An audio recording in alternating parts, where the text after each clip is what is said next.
ఎవరూ లేనప్పుడు, మనల్ని ఎవరు గమనించినప్పుడు మనము ఎలా ఉంటామో, మనం ఏం మాట్లాడతామో, ఏం ఆలోచిస్తామో, ఏం బ్రౌజ్ చేస్తామో, ఎటువంటి రీల్స్ చూస్తామో, ఎవరి ప్రొఫైల్స్ ఎతుకుతామో, అదే నిజమైన మన క్యారెక్టర్. ఈ రోజున దేవుడు అంతరంగముని ఎరిగిన దేవుడు అన్న విషయాన్ని మీరు మర్చిపోవద్దు. మనుషులందరి చేత గొప్పవాడు అనిపించుకున్నప్పటికీ కూడా ఒకవేళ దేవుని చేత ఉమ్మి వేయబడితే కనుక ఆ వ్యక్తి యొక్క జీవితం వ్యర్థమే కదా. ఈ రోజున మనం చాలా మంచి వాళ్ళమండి అని అంటాము. నా చుట్టుపక్కల ఉన్న వాళ్ళందరూ చెడ్డవాళ్ళండి, నేను మంచివాడిని అని అంటారు.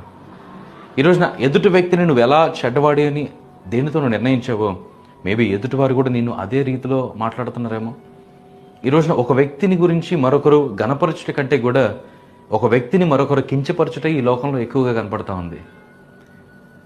మరొక మార్గంలో చెప్పాలంటే దేవుని కంటే కూడా అపవాదిని మనం గెలిపిస్తూ ఉన్నాం మన జీవితం ద్వారా.